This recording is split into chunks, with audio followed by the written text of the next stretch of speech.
Ministerio de Defensa de Rusia reporta que se eliminó un grupo de sabotaje y reconocimiento ucraniano cuando intentó desembarcar en la provincia rusa de Gerson. Por otra parte, fueron destruidas numerosas unidades de técnica militar de Kiev, entre ellas maquinaria suministrada por la OTAN. Mientras tanto, la MS admite que la contraofensiva contra Rusia es lenta debido al mal tiempo y la falta de equipamiento militar. En ese sentido, reprochó a los aliados occidentales por demorar en el entrenamiento de sus pilotos para operar los cazas F-16 de fondo. Varios prisioneros de guerra ucranianos que recibieron adiestramiento de la OTAN denuncian que su capacitación es muy inferior a la de los combatientes rusos. Su hospital el equipo. La visita del presidente del gobierno español Pedro Sánchez a Kiev no impide un nuevo día de bombas rusas cayendo sobre Ucrania. Los drones enemigos volvieron a atacar tanto la capital como Gerson, donde 3 personas resultaron heridas, 2 niños y una mujer. Por la noche el presidente anunció un nuevo paquete de sanciones. La contraofensiva mientras tanto continúa, con Ucrania anunciando la detección de 2 submarinos rusos portadores de misiles en el Mar Negro. Moscú por su parte habla de un ataque ucraniano en la región de Zaporilla que habría dejado 2 muertos en Bielorrusia. Mientras tanto, y según muestra las imágenes de la compañía de satélites Planet Labs, podría estar construyéndose ya una nueva base militar para los mercenarios del grupo Wagner. El presidente del gobierno de España Pedro Sánchez visitó esta jornada y aseguró que su país continuará ayudando a Ucrania sin importar el precio. En palabras: todo muy bien, pero el coste es bastante alto, digo, para la Unión Europea, que exige a sus miembros un esfuerzo para mantener su retórica bélica. De hecho, la presidenta de la Comisión Europea instó a aumentar las aportaciones de los miembros para poder seguir respaldando a Ucrania. Ursula von der Leyen propuso a la alianza un nuevo paquete de ayuda a Kiev para los próximos 4 años que alcanzaría, atención, los 50,000 millones de euros. Como de suponer, no todos están conformes con el derroche de fondos, y se ensanchan las grietas dentro del bloque comunitario respecto a estos desembolsos. El primer ministro de Hungría asegura que su país no dará más dinero hasta que no se aclare dónde están los miles de millones de euros enviados al régimen de Zelensky. Por otro lado, el líder húngaro destaca que las sanciones no han causado a Rusia el daño esperado, mientras que por el contrario son Unión Europea y Ucrania quienes se enfrentan dificultades. Ha pasado 1 año y medio, hicimos lo que hicimos, el resultado espero de hecho es negativo. Rusia no ha sido derrotado, la dirección política de Rusia siguió en el poder, y la economía del país está bien en comparación. Nosotros sufrimos una alta inflación, no tenemos dinero para apoyar a los ucranianos. Obviamente la contraofensiva ucraniana parece transcurrir con dificultades, y es dudoso que pueda darnos alguna esperanza. Según las estadísticas, los países comunitarios han gastado en Ucrania más de 60,000 millones de euros y Estados Unidos más de 70,000 millones. Según la presidenta de la Comisión Europea, el bloque ya ha agotado sus fondos de reserva para caja de emergencia, pero ciudadanos europeos no son conscientes de cuánto gastan sus gobiernos en Ucrania. Añade que esto se debe a la poca transparencia en el manejo de los fondos entregados al gobierno. La verdad que esperábamos más reacciones del pueblo, de los pueblos de Europa. Hemos visto algunas pequeñas protestas, pero sin duda insuficientes ante el panorama económico. Creo que hay poca conciencia del nivel de endeudamiento al que va a conducir a toda Europa esta ofensiva de la OTAN en Ucrania, y además hay poca conciencia, poca transparencia en el manejo de esos recursos, y es por tanto que la gente probablemente no se ha percatado de cuánto dinero se está desviando de sus propios recursos, de sus propios ingresos, de los ingresos de la población europea para aportes militares y aportes financieros, es decir, para salvar un sistema económico mundial en crisis que tiene su centro en los Estados Unidos. El pueblo europeo está contribuyendo sin saberlo a eso, además de un lavado de capitales que sin duda también se está dando en torno a un incontable número de ONGs que se mueven en torno también a estos financiamientos. El régimen de Zelensky vuelve a exigir que los monjes de la Iglesia Ortodoxa Ucraniana desalojen las instalaciones del complejo religioso denominado Monasterio de las Cuevas de Kiev. Deben hacerlo antes del martes 4 de julio. Del departamento jurídico de la Iglesia perteneciente al Patriarcado de Moscú tacharon la medida como ilegal, añadiendo que no tiene justificación. Asimismo, precisaron que la ruptura unilateral del contrato por parte de Ucrania está siendo recurrida judicialmente, y que no tomarán ninguna decisión hasta que no se emite un veredicto. Las tensiones surgieron a finales de marzo cuando Kiev intentó expulsar a los monjes. Mientras tanto, el metropolita Pavel fue puesto bajo arresto domiciliario acusado de trabajar para Moscú. Estados Unidos busca utilizar la religión como arma contra Rusia, lo que sería una vergüenza para Ucrania. Creo que la comunidad de inteligencia, las instituciones de inteligencia de Estados Unidos discuten acciones futuras para utilizar la religión como arma contra Rusia, y esto puede ser muy penoso para los propios habitantes, y para el propio pueblo ucraniano que tiene su iglesia y que se está tironeado en este momento por estas contradicciones tan terribles que están surgiendo como en toda guerra. Como en toda guerra, la guerra religiosa tiene un papel muy importante porque toca aspectos muy profundos del ser humano, y pretenden sobre todo destruir lo que la misma palabra religión dice, es decir, religión es latín, viene de religar, de reunir, es decir, la unidad religiosa, cultural, lingüística. Se ha prohibido la lengua rusa, como no se va a prohibir la religión, es decir, todo eso forma parte del debilitamiento y de la persecución contra una gran cultura que es la misma cultura, pero que en estos últimos 30 años ha sido devastada por una educación antirrusa y antieslava que viene de muy atrás, no del banderismo, del uniatismo, etc. Es un largo proceso que ha cristalizado en lo que conocemos hoy como uranismo. En Francia se recrudecen los enfrentamientos con la policía, y los disturbios que por quinta jornada consecutiva sacuden al país desde el inicio de la manifestaciones. Han sido detenidas más de 2.000 personas, mientras que el gobierno de Macron desplegó 45.000 efectivos para tratar de controlarla. Las tensiones estallaron tras el asesinato de un joven de 17 años a manos de un agente en las afueras de París. 45.000 miembros de las fuerzas de seguridad están desplegadas por todo Francia para intentar evitar la quinta noche consecutiva de violencia y de altercados que se ha llevado en el país. Esto ocurre solo horas después de que se haya llevado a cabo el funeral de Nael, el chico de 17 años que fue abatido el pasado martes por la policía en un suburbio de París. El objetivo de la policía en estos momentos es intentar evitar los saqueos, los ataques a los edificios públicos que se han producido días atrás. En estos momentos la situación es de calma después de que haya habido algunos altercados aquí en París, pero sobre todo donde se ha producido mayor violencia ha sido en Marsella, una realidad que se ha dado con mucha mayor intensidad los 4 días anteriores. El caso de Nael ha reavivado la polémica sobre la actuación policial aquí en Francia. Desde los suburbios muchos opinan que la muerte de Nael no es un caso aislado. Recuerdan que en 2022 13 personas murieron cuando se estaba realizando un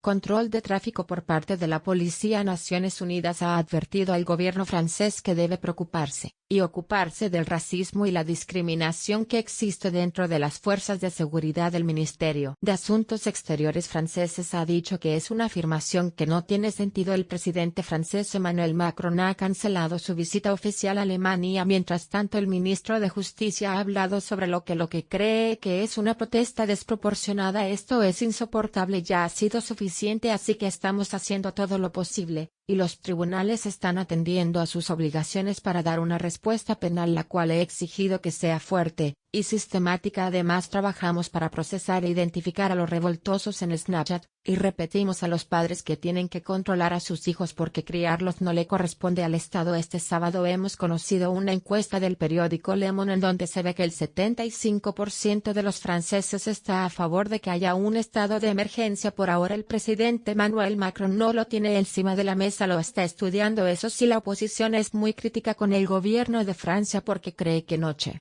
tras noche no está consiguiendo controlar el caos que existe en algunas ciudades y suburbios del país, unas revueltas que tienen evidentemente una connotación social importante, ya que en esos suburbios hay problemas por parte de los jóvenes de encontrar empleo, se sienten excluidos, y en realidad estamos hablando de un problema de la violencia estatal que día tras otro lo están mostrando. Miles de personas están denunciando. Aquí en Francia, los jóvenes de este país, en el estado norteamericano de Florida, entra en vigor una polémica ley migratoria impulsada por el gobernador republicano Ron DeSantis. La legislación incluye duras restricciones contra los indocumentados, incluso penas de cárcel para los empresarios o transportistas que colaboren con las personas ilegales. La medida ha provocado un fuerte rechazo y una protesta que llegó hasta el Congreso estatal. Jornada importante en el estado de Florida, entra en vigor una nueva y polémica ley sobre inmigración, la más dura de este tipo en todo el país. En términos generales, la ley incluye medidas que afectarán a los inmigrantes indocumentados en el ámbito laboral, de identificación, en la educación, el transporte y la salud en términos laborales.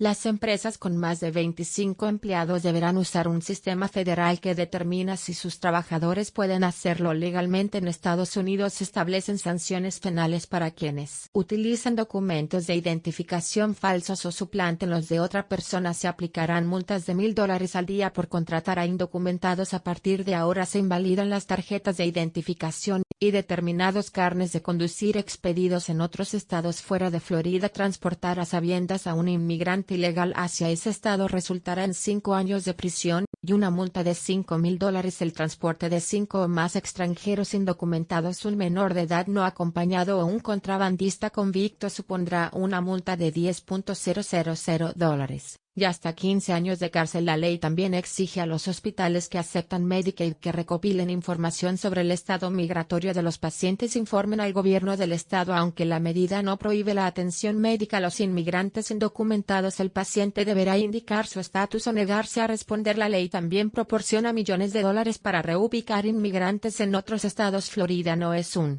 estado santuario y defenderemos el Estado de Derecho, asegura el gobernador Ron DeSantis. Se calcula que la medida podría afectar a más de 770,000 inmigrantes indocumentados que viven en Florida. De acuerdo a datos del Instituto de Políticas Migratorias, el sector de la construcción podría ser uno de los más golpeados. De hecho, muchas organizaciones están alertando de un éxodo masivo de este tipo de inmigrantes y de un impacto económico importante sin esta fuerza laboral para protestar sobre la situación y generar conciencia. Una caravana ha llegado a ese estado. Nuestro propósito es promover una amnistía general y una reforma migratoria que contenga métodos para que los trabajadores puedan emigrar sin exponerse y sin ser objetos de explotación. Necesitamos una reforma migratoria ya. Y el caso en particular de Florida sirve para demostrarle al pueblo de los Estados Unidos lo que pasa cuando actuamos utilizando la hipocresía, y no reconocemos la contribución de todo un grupo social que viene construyendo desde hace décadas este país. La caravana partió el pasado día 23 desde California, y han transitado también por los estados de Arizona y Texas. Incluso a través del desierto. Los convocantes han llamado a un paro, ya que nadie compre artículos elaborados en Florida durante varios días. El objetivo: solidarizarse con los inmigrantes afectados por la ley y llamar la atención sobre los efectos de la misma. Venezuela denuncia un intento de injerencia de Estados Unidos en sus asuntos internos. En concreto, la diplomacia del país ha arremetido contra la postura de Washington respecto a la inhabilitación de la opositora María Corina Machado, motivada por varios delitos, entre ellos apoyar las sanciones estadounidenses. Caracas asegura que la Casa Blanca no tiene moral ni derecho de opinar sobre los procesos políticos en la nación sudamericana. En Argentina, el Consejo Deliberante de Humahuaca aprobó una declaración de rechazo a la reforma de la Constitución de Jujuy. Sin embargo, al salir del edificio donde se habían reunido para anunciar la decisión, sus miembros fueron reprimidos por la policía con balas de goma y gases lacrimógenas. Se reporta que al menos 4 personas resultaron heridas y debieron recibir asistencia médica. Una persona recibió un disparo en la cara y, después de ser intervenido quirúrgicamente, perdió totalmente la visión del ojo derecho. Diversas organizaciones expresaron su rechazo a la actuación de los agentes. Me informaron sobre varios detenidos. Las protestas se desataron después de que el gobernador Gerardo Morales introdujo cambios a la constitución local que incluyen, entre otras cuestiones, la criminalización de la protesta social. Según los manifestantes, la enmienda vulnera los derechos de las comunidades indígenas, mientras que protege a las clases altas y a las empresas extranjeras en Perú. Dice la polémica ante el plan del gobierno interino de usar militares en zonas mineras para defender los intereses de las empresas. Se advierte que la medida puede generar más tensión en un país sumergido en una grave crisis política. A esto se suma el criticado despliegue en el país de Fuerzas Armadas de Estados Unidos y Japón para realizar ejercicios de entrenamiento. El uso de la fuerza militar en Perú al parecer se está convirtiendo en una marca del gobierno de la presidenta Dina Boluarte por la participación que tuvo en las últimas protestas sociales, ejercicios con militares extranjeros, y ahora por el uso para proteger a las empresas mineras de los habitantes de comunidades indígenas. Y en ese contexto, el actual ministro de Energía y Minas Óscar Vera dio a conocer que el gobierno tiene un plan para mantener las Fuerzas Armadas cerca de las zonas mineras, con lo que buscan que las empresas mineras que el cobre puedan sacar el metal sin problemas por el corredor del sur andino del país. Esta es una vía por donde transita un porcentaje muy importante de la producción de cobre del Perú para ser llevado a un puerto marítimo. En esta zona las comunidades a menudo organizan protestas porque ellos exigen mayores beneficios económicos por la explotación del cobre en la localidad, pero la presencia de los militares en Perú también ha llegado desde el extranjero, esto luego de que el 22 de junio el Congreso aprobara el ingreso de personal militar de otros países, como es el caso de Estados Unidos y de Japón. En el caso particular de Estados Unidos se autorizó el ingreso de militares con armas de guerra desde el 24 de junio al 9 de julio de este año, mientras que desde Japón la autorización fue para el ingreso de militares y también de unidades navales desde del 5 al 19 de julio, y en el marco del uso de la fuerza militar por parte del gobierno de Boluarte. Existen también cuestionamientos tras las protestas de diciembre del 2022 y enero de este año, que por cierto dejaron más de 60 muertos, y donde la ONU ha dicho que existió uso excesivo de la fuerza pública. Militares retirados de varias salas del ejército peruano han sido enfáticos en señalar que el gobierno elude su responsabilidad política e intenta que se responsabilice únicamente a las Fuerzas Armadas y a la Policía Nacional del Perú. Esto luego de las declaraciones de la presidenta, que dijo que aunque puede ser la jefa suprema de las Fuerzas Armadas, no tiene el comando, lo que sería un lavado de manos de acuerdo a los militares retirados, y pese a los resultados de las últimas protestas, la persona en general en Perú sigue siendo difícil porque estas protestas anticogubernamentales no cesan, lo que ha llevado a que en Puno el gobierno extienda el estado de emergencia por 60 días más desde inicios de junio. Puno es una región surandina que está con la frontera de Bolivia, donde se produjeron los violentos enfrentamientos con las fuerzas del orden en las protestas antigubernamentales. Este estado de emergencia suspende los derechos constitucionales de los pobladores y permite el despliegue de la fuerza militar. En la localidad,